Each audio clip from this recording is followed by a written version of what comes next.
आत्ता जरी आपले व्ह्यूज सबस्क्रायबर चांगले येत असतील तरी येणाऱ्या 10-15 दिवसामध्ये आपले व्ह्यूज सबस्क्रायबर डाऊन होणार आहेत। याचे काय कारण आहे? याचे मुख्य कारण म्हणजे आपण इंडियात राहतो। आपला ऑडियन्स हा जास्त करून इंडियन्स आहे आणि येणाऱ्या 10-15 दिवसामध्ये आपल्या इंडियामध्ये IPL मॅचेस चालू होत आहेत। तर आपला इंडियन वर्ग हा IPL चा खूप मोठा चाहता आहे। त्यावेळेस मोठ्या यूट्यूब क्रिएटरला सुद्धा व्ह्यूज डाऊनच्या प्रॉब्लेमला सामोरे जावं लागतं।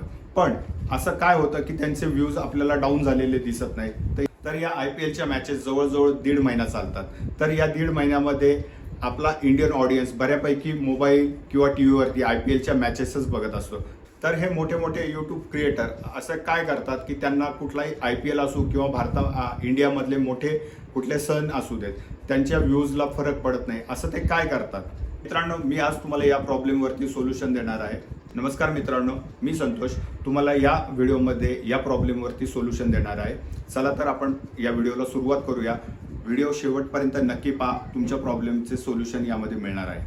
तर मित्रांनो, तुम्ही तुमच्या यूट्यूब स्टुडिओचा थोडा अभ्यास केला तर आणि यूट्यूब स्टुडिओच्या सांगण्यानुसार तुम्ही जर आपले व्हिडिओ अपलोड केलेत तर या IPLच्या काळात सुद्धा तुम्ही व्ह्यूज डाऊनच्या प्रॉब्लेममध्ये अडकणार नाहीत। तर यासाठी तुम्हाला तुमच्या मोबाईलमध्ये यूट्यूब स्टुडिओ ॲप असणं गरजेचं आहे। नसेल तर तो आत्ता डाउनलोड करून घ्या। सुरुवातीला आपल्या चॅनलची ग्रोथ कशी करायची हे आपले YT स्टुडिओ आपल्याला सांगत असते। त्याचा फक्त आपल्याला थोडा अभ्यास करायचा असतो आणि YT स्टुडिओ आपल्याला सांगते त्याप्रमाणे आपल्याला व्हिडिओ अपलोड करायचे असतात।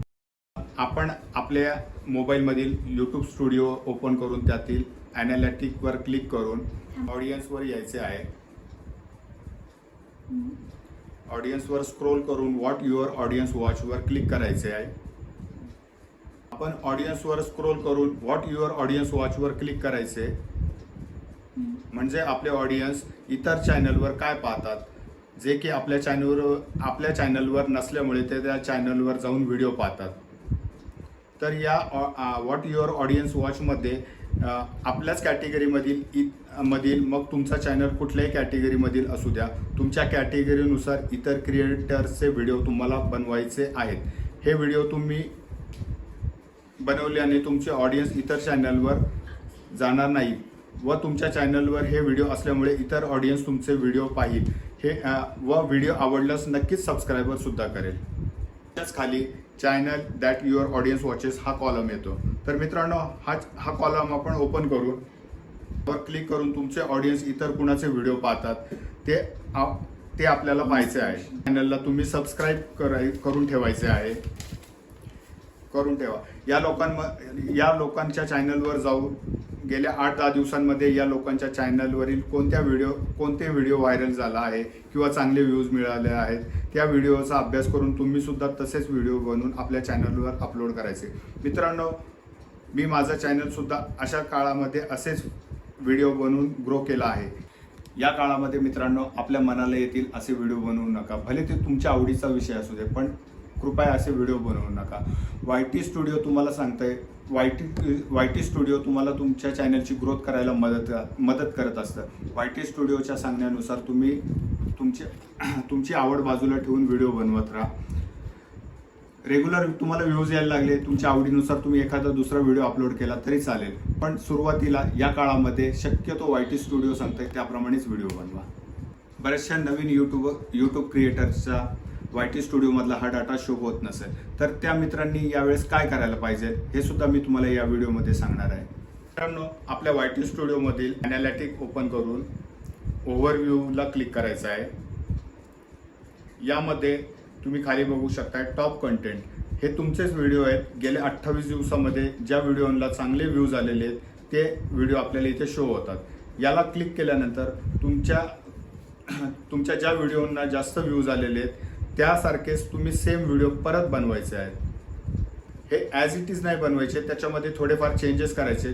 टायटलमध्ये, थंबनेलमध्ये चेंज करून तुम्ही पुन्हा हेच व्हिडिओ बनवायचे। साधारण एक 8 ते 10 दिवसाचा गॅप या व्हिडिओमध्ये ठेवा। उदाहरणार्थ मित्रांनो, आपण जर ट्रॅव्हलवरती व्हिडिओ बनवत असू, सुरुवातीला आपण गोव्यातील आवर्जून भेट द्यावी अशी 10 ठिकाणे यावरती व्हिडिओ बनवला असेल, या व्हिडिओला आपल्याला खूप छानपैकी व्ह्यूज आलेले, तर पुढचा व्हिडिओ सुद्धा आपण गोव्यातील 7 बेस्ट ठिकाणे जे की आवर्जून पाहिलीच पाहिजेत असा टॉपिक घेऊन बनवा।